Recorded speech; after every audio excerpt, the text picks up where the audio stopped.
Salut copain, ça joue bien. J'ai lu ton commentaire, puis je suis pas entièrement d'accord avec toi, puis c'était trop long à écrire. Alors c'est pour ça que je t'ai fait une petite vidéo, hein. C'est pas pour se chamailler, c'est dans un échange de bons procédés citoyens, je sais pas comment on dit. Ouais, un bon échange, quoi.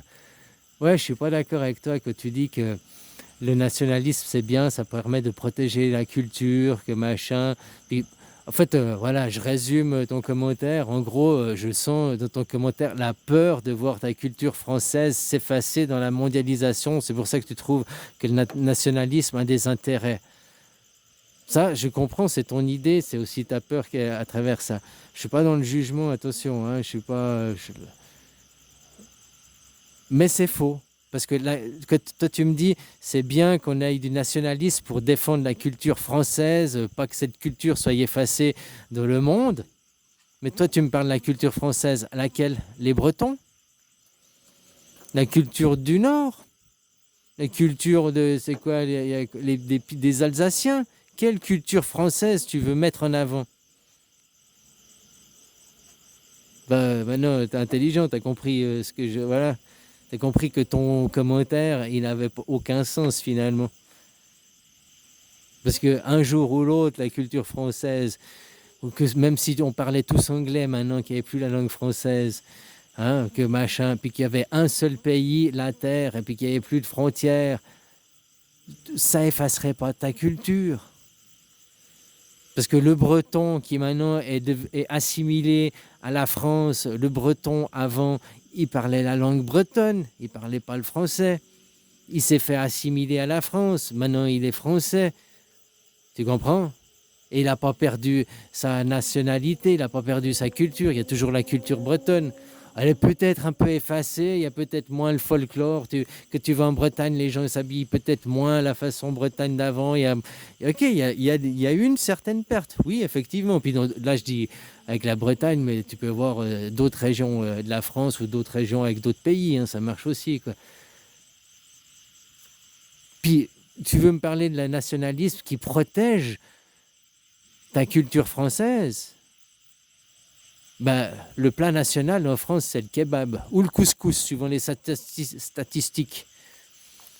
Alors, est-ce que c'est ça la culture française, le couscous et le kebab? Est-ce que ça a vraiment des origines de France, ce plat gastronomique? Donc, c'est ça la culture française? Bah, la culture française, oui, bah, en France, on mange du couscous ou des kebabs. Ouais, c'est la culture française.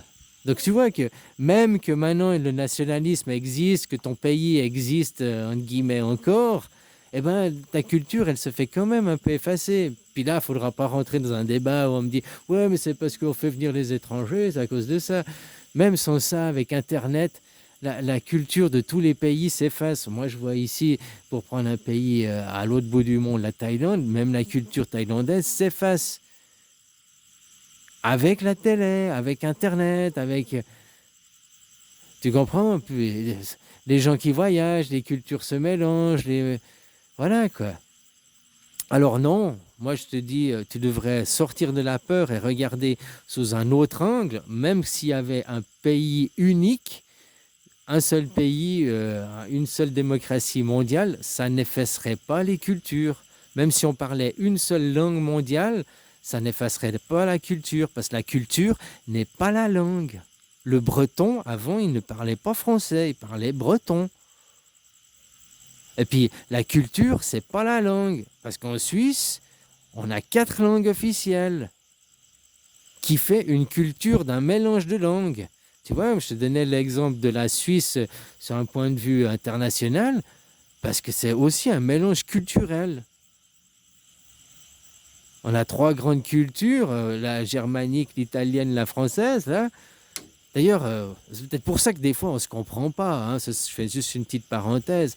Parce que je ne parle pas français, au fait. Je parle le roman. C'est comme le québécois, il ne parle pas français, il parle québécois. Même s'il y a une origine commune, eh ben, il y a quand même des différences linguistiques. Tu vas en Suisse, hein, il y a la Suisse allemande, la Suisse italienne, mais il n'y a pas la Suisse française, ça n'existe pas. Il y a la Suisse romande. Le roman, avant, c'était, hein, il y a eu le latin, il y a eu le grec, le latin, le roman, Hein? Puis après le François, le français. Et nous, on est resté dans le roman, quoi. Tu vois, c'est pas tout à fait la... Bon, j'ai fini la parenthèse, quoi. Mais t'as compris ce que je voulais dire, c'est que même maintenant que vous prenez les idées, le nationalisme, il faut, votre culture, elle se fait quand même effacer à travers la mondialisation. Regarde, moi que j'étais gamin, on ne fêtait pas Halloween. Halloween, on fêtait pas Halloween. Et maintenant, tous les gamins, ils viennent sonner à ta poste, on fête Halloween. Est-ce que c'est la culture française? Non. Tu comprends, même si on trouve que ce culte, il venait d'avant d'Europe. Enfin bref, tu comprends ce que je veux dire? La fête d'Halloween telle qu'on l'entend, la voit à la télé, c'est pas dans notre culture. Pourtant, maintenant, on se met tous à la faire. Même ici, on vit dans les villes, quoi. Hein? Ils font Noël ici, quoi. Tu vois ce que je veux dire? Donc les cultures, avec la mondialisation, avec Internet, finissent par s'effacer.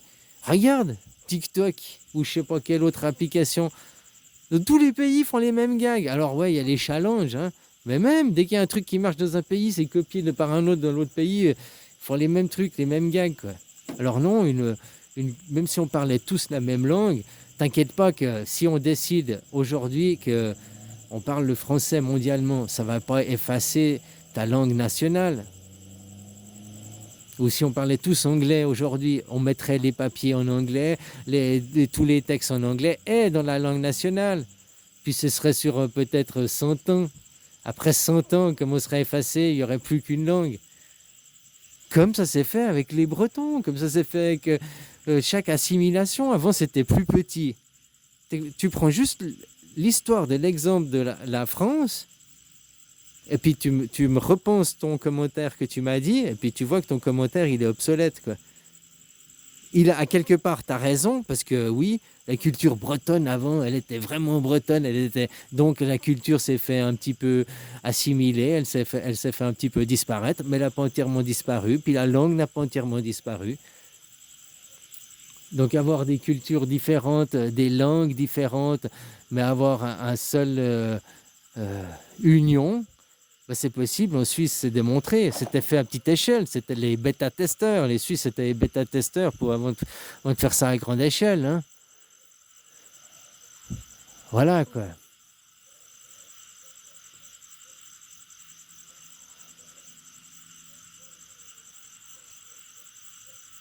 Puis c'est la même histoire. Hein. Les paysans qui ont pris le contrôle sur les seigneurs. Puis maintenant, c'est quoi? Les travailleurs qui prennent le contrôle sur les multinationales, hein, en créant une démocratie mondiale, hein. Démocratie mondiale, on va créer une démocratie mondiale, on s'unit une démocratie mondiale, ça ne va pas effacer les pays aujourd'hui, mais nos descendants, c'est là que tu dois comprendre sur le long terme, nos descendants, même si on crée aujourd'hui une monnaie mondiale, mais une monnaie qui a une valeur, hein, pas un argent mondial, pas une monnaie, quoi. Une langue mondiale, une nation mondiale, eh ben, moi, j'aurai toujours mon origine, ma culture. Les enfants qui naîtront aujourd'hui, ils seront à moitié dedans, quoi. Mais tes petits-enfants, ils seront déjà plus qu'un pied dedans, puis tes petits arrière-petits-enfants, un peu moins, puis dans 150 ans, tu vois, c'est des trucs de long terme, quoi. T'inquiète pas, ça va pas disparaître comme ça. Puis les choses, elles vont rester. Puis il y a peut-être des choses qui vont revenir aussi. Parce qu'il y a aussi des choses qui ont disparu. Enfin voilà, quoi. Faut juste pas avoir peur.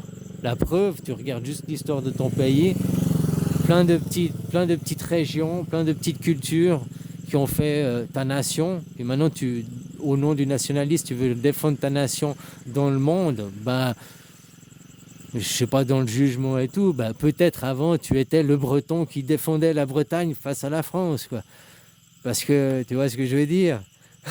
Tu voulais pas être assimilé dans la grande France, tu voulais rester dans ta Bretagne. Enfin, je sais même pas si c'était breton, parce que c'était l'exemple qui me venait, quoi.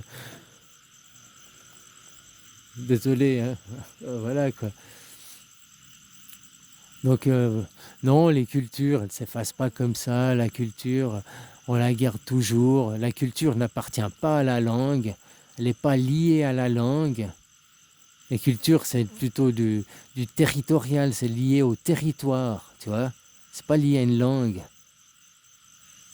Parce que si c'était lié à une langue, bah, la culture bretonne aurait disparu. Puis si c'était lié à une langue, eh ben pourquoi la Suisse, ils ont arrivé à s'unir alors qu'ils ont 3 langues, 4 langues. Tu vois ce que je veux dire? La Belgique, ils ont 3 langues. Enfin voilà, donc c'est pas la langue ne fait pas la culture. La langue française, en plus, si tu me dis la langue française qui vient de France, ouais, ça c'est les, hein, comment t'appelles ça là, qui aiment bien se pavaner là. Ah, nous, notre langue française, blablabla, blablabla. Ben, le français, c'est descendant du latin, quoi. Donc non, vous avez rien inventé, quoi. C'est ce que je veux dire.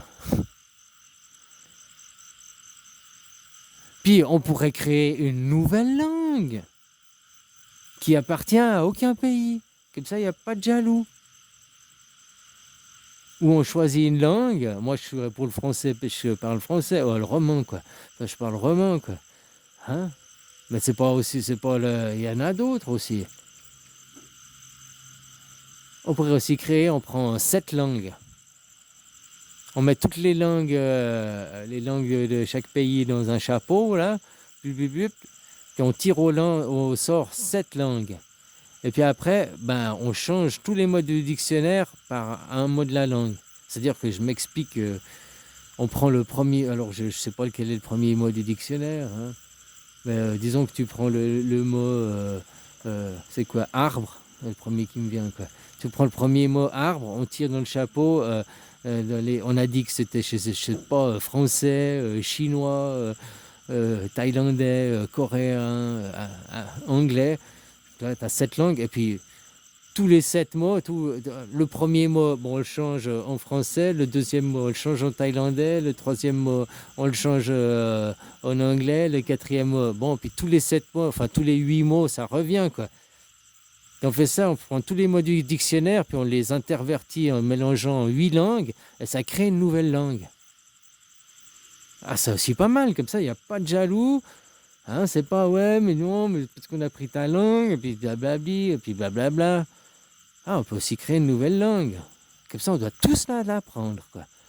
Ah, ouais, ça pourrait être pas mal, ça aussi. Ah, c'est une idée à méditer. Allez, bisous, copain.